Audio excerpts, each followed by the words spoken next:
हामी चाहिँ यसरी नै हो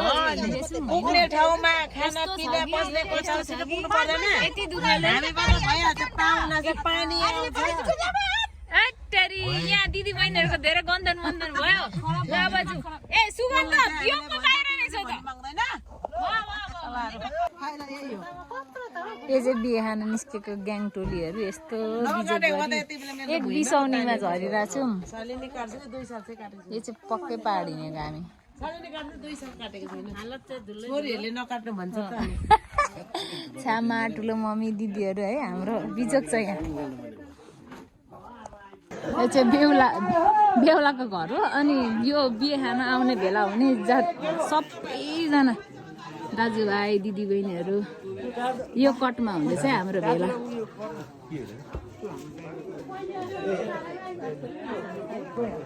बाटो बाटै नमस्कार फुकेर यहाँ नमस्कार ठोक भेट चलिरहेछ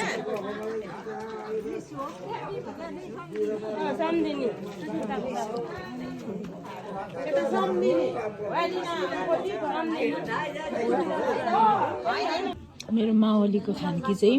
साग घिउ अचार भात अनि यहाँ दही यो चाहिँ खतरा हो मेरो लागि यही सम्झिन्छु म चाहिँ मावलीको खानकी खतरा कति 8 वर्षमा चाहिँ बल्ल खान पाएँ गाइस यो चाहिँ मेरो मावलो घर हो म हुर्केको घर यो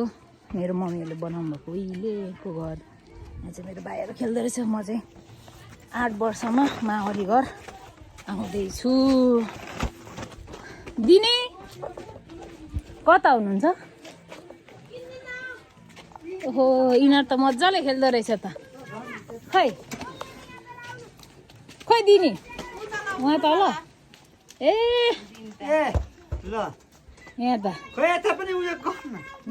छु यहाँ भिडियो यस्तो भएछ मेरो मावली घर त म हुर्केको घर त राम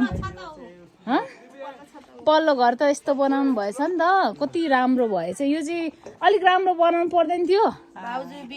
चाहिँ यहाँ देख्दै गरेको चाहिँ यो म पढेको कक्षा 1 कि 2 पढेँ यो स्कुलमा मैले म पढ्ने स्कुल हो यहाँदेखि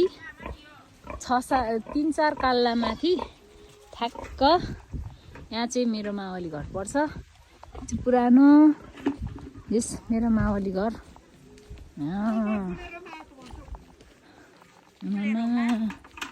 हाम्रो दिन चाहिँ जिठोवाला गर्नुहुँदैछ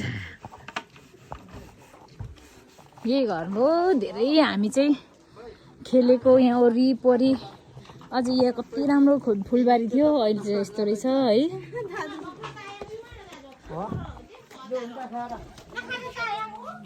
अनि यस्तो रहेछ यहाँ यो मावली घर मूल घर मेरो यस्तो छ यो चाहिँ अनि हाम्रो पाहुना घर हुन्थ्यो प्रायः जसो कति राम्रो थियो अहिले त धेरै वर्ष भएछ छोडेर हिँड्नुभएको अनि यस्तो भइसकेछ अब त यो चाहिँ मेरो मावलो घर कति वर्षमा आयो म लगभग 8 वर्षमा आइपुगेको यहाँ चाहिँ पारी हो यो चाहिँ पौवा सेरा भन्छ पौवा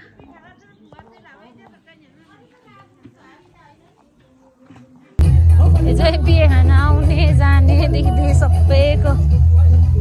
यस्तो स्थिति छ यहाँ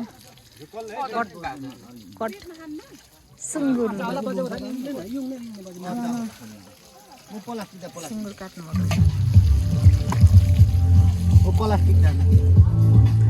बिहे चाहिँ यहाँ हुँदैछ ठुलो ठुलो मम्मी कान्छी सानी रोटी बनाउनको लागि चाहिँ यत्रो तयार गर्नुभएको छ यहाँ जेठादीको यता सानी अर्को सानी रोटीको तयारी हो दिन आज त यतिकै हो भोलि पनि यतिकै पो हुन्छ हाम्रो